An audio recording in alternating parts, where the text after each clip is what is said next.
Devila Anggraini. Saya di sini akan menjelaskan tentang pengantar manajemen. Kata manajemen ini sering kita dengar dalam kehidupan sehari-hari, dan bahkan ada yang sebagian orang belum memahami apa arti manajemen itu. Manajemen ini merupakan ilmu yang digunakan pada suatu organisasi perusahaan serta proses yang melibatkan banyak orang. Dengan manajemen, pekerjaan akan menjadi lebih mudah karena adanya fungsi-fungsi yang saling berkaitan satu dengan yang lainnya. Lalu apa sih arti manajemen itu sendiri, dan bagaimana cara penerapan fungsi-fungsi manajemen dalam aktivitas sehari-hari? Nah, kata manajemen ini merupakan kata yang berasal dari bahasa Inggris, yaitu management, yang dikembangkan dari kata to manage, yang artinya mengelola atau mengatur.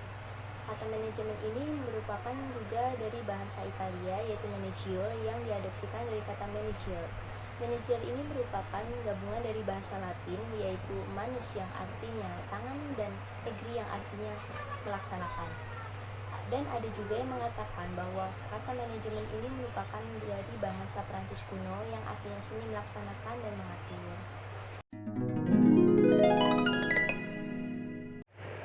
Sejarah perkembangan manajemen tidak jauh berbeda dengan perkembangan manusia itu sendiri. Artinya bahwa manajemen telah berlangsung sejak manusia itu berada di bumi ini, seiring dengan perkembangan dan tuntutan manusia untuk memenuhi kebutuhan hidupnya. Mempelajari sejarah manajemen sangat penting bagi kita untuk dapat memperoleh gambaran tentang bagaimana manajemen itu telah berlangsung pada masa lalu, bagaimana kemudian manajemen tersebut berkembang, prinsip-prinsip apa yang dikembangkan pada masa lalu, dan bagaimana manajemen dari zaman dahulu sampai dengan perkembangan sekarang ini.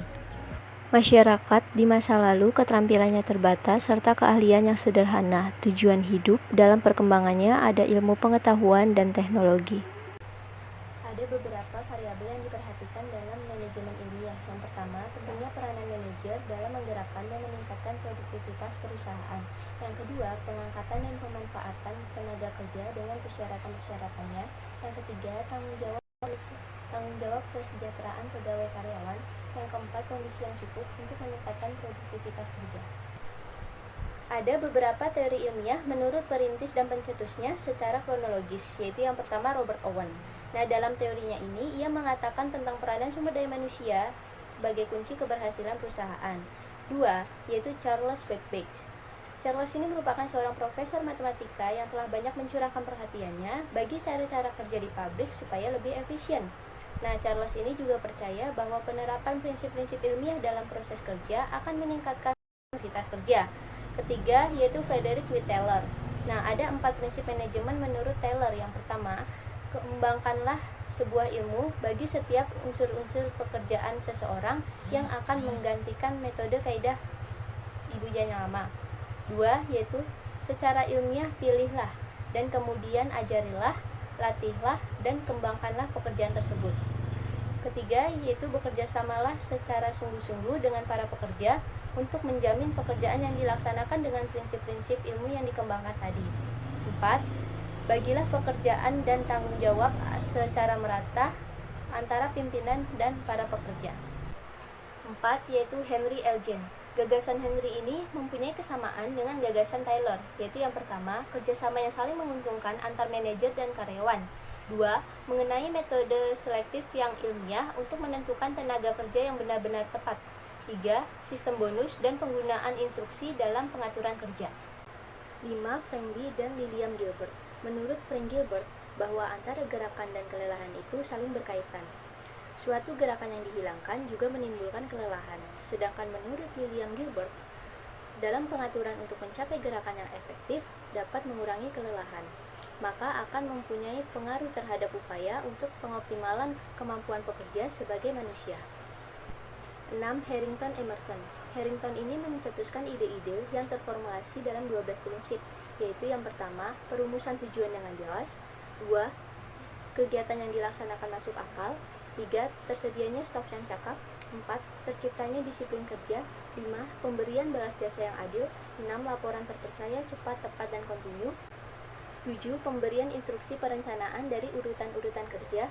8, adanya standar-standar dan schedule, metode dan waktu setiap kegiatan. 9, kondisi yang standar. 10, operasi yang standar. 11, instruksi-instruksi praktis tertulis standar. 12. Balas jasa, efisien rencana insentif.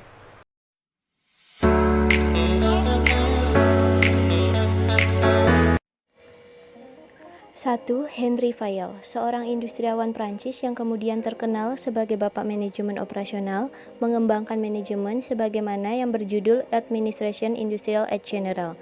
Fayol berpendapat bahwa dalam perusahaan industri kegiatan-kegiatan yang dilaksanakan manajemen dapat dibagi ke dalam beberapa kelompok tugas, yaitu teknikal, komersial, finansial, security, akuntansi, dan tugas manajerial.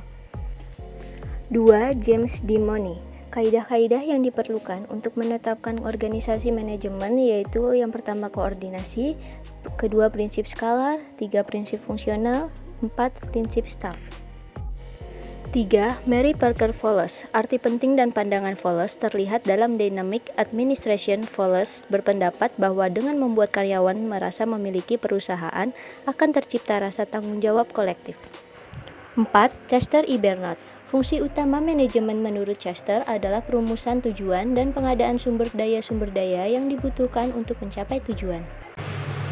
Manajemen modern pada dasarnya dibangun atas dua konsep utama, yaitu teori tentang perilaku organisasi dan manajemen kuantitatif. Nah, manajemen ini dapat dipandang sebagai suatu sistem terbuka yang berinteraksi dengan lingkungannya dalam proses mengubah input atau masukan sumber daya menjadi output atau keluaran produk barang dan jasa.